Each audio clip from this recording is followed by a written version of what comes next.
Mga idol at kabayan, breaking news! Canada at Pilipinas nagsagawa ng 2 linggong air patrol at seaboarding and inspection sa mga barko nagsasagawa ng illegal, unregulated at unreported fishing mula sa karagatan ng Cebu, Bataan. Binaybay ang Philippine Rice, Bicol at Sarangani. Inakyat ng mga otoridad ang mga barkong target nito na nagsasagawa ng illegal na pangisda sa katubigan ng Pilipinas. Dinala pa ng Canada ang kanilang modernong eroplano sa bansa. Submarine ng Russia na lumitaw malapit sa Mindoro, posibleng nasiraan. Hindi naniniwala ang isang dating commander ng Philippine Navy sa dahilan ng Russian crew na pinapahupa lamang nito ang masamang panahon nang ito ay pumaibabaw sa karagatang sakop ng West Philippine Sea. Posibleng nagkaroon ito ng mechanical problem o isang emergency. People's Liberation Army Navy helicopter lumipad at itinaboy ang mga barko at bangkang dimotor ng mga Pilipino. Pilipinas nag-deploy ng 2 barko upang protektahan ang mga mangisda sa Luzon Reef. 2 bangkang dimotor ng mga Pilipino lumubog. Hindi man lang tinulungan ng 2 barko ng China Coast Guard. China, kapag walang kamera, pababayaan kayo nila.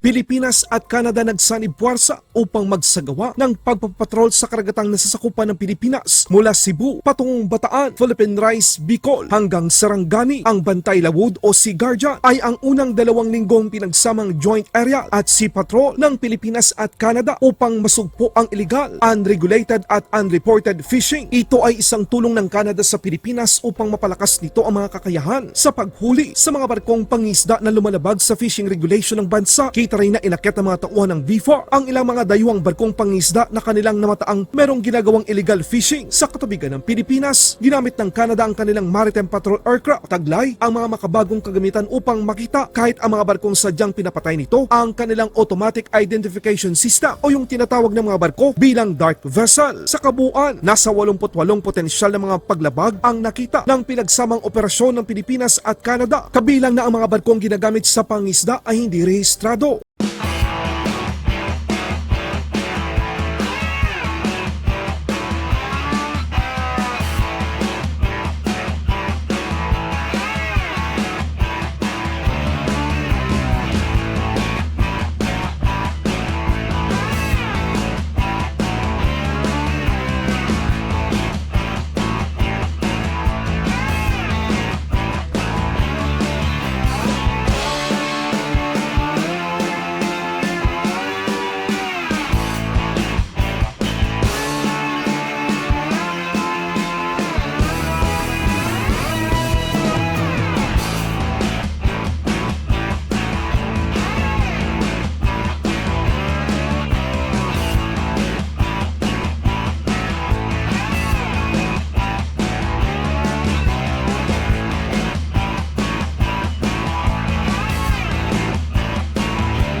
Rason kung bakit pumaibabaw ang submarino ng Russia, may malalim na dahilan. Submarine ng Russia ayon sa isang dating miyembro ng Philippine Navy ay posibleng nagkaroon ng aberya. Ayon sa dating isang mataas na opisyal ng hukbong dagat ng Pilipinas, posibleng nagkaroon ng mechanical na problema ang UFA 490 Kilo 2 class submarine ng Russia. Hindi naniniwala si Rear Admiral Romel Judong, dating Vice Commander ng Philippine Navy, sa naging pahayag ng Russian crew na sila ay nagpapalipas lamang ng sama ng panahon kaya't ito ay pumaibabaw malapit sa Mindoro sa West Philippine Sea. Dagdag pa ng dating opisyal ng Philippine Navy, hindi ito aaminin ng Russian Navy dahil makakaapekto ito sa kanilang operational readiness at maging sa kalidad ng isa sa itinuturing na pinakamalakas na submarine sa mundo. Parang niloloko tayo ng dahilan kasi submarines are not affected by surface weather. Ang nakikita ko pa isang pwedeng possibility is meron silang medical emergency o meron silang machinery derangement. Merong nasirang portion ng makina nila kaya sila nag-surface. Of course, hindi nila freely sasabihin yun kasi magre-reflect yun doon sa operational readiness nila. Submarines are surface when it is being used as a signaling tool. Ibig sabihin, meron kang message na gustong ipahiwatig sa isang specific na target audience. Ang most likely na target audience niya would be the United States. Nandito kami. Pwede kami manggulo rito kung gusto namin.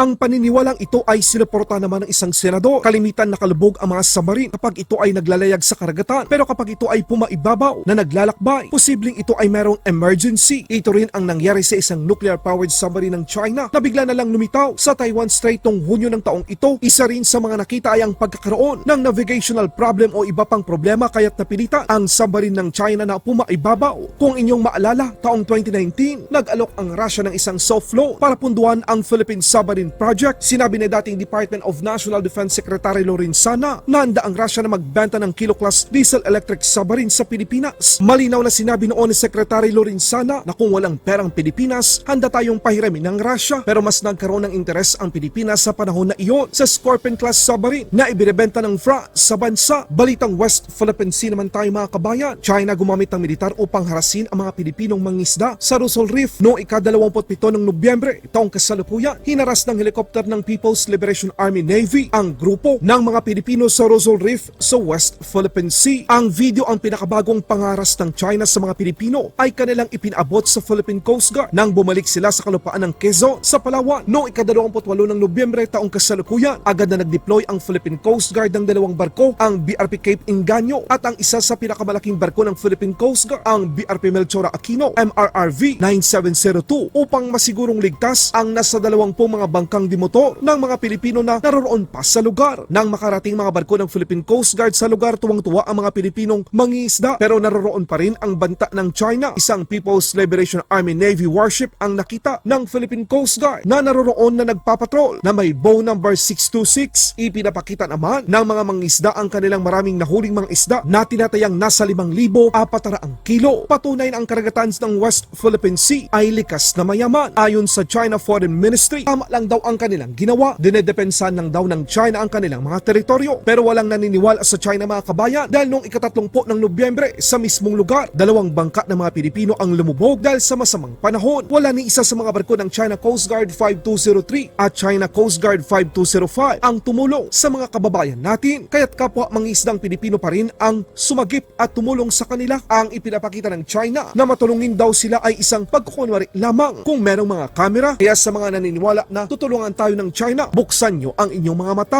Masakit po sa mata, yung kulay green nila ng laser, pinagitgit po nila, yung hindi ka talaga ganunin ka talaga ng blocking nila, i-block ka talaga nila.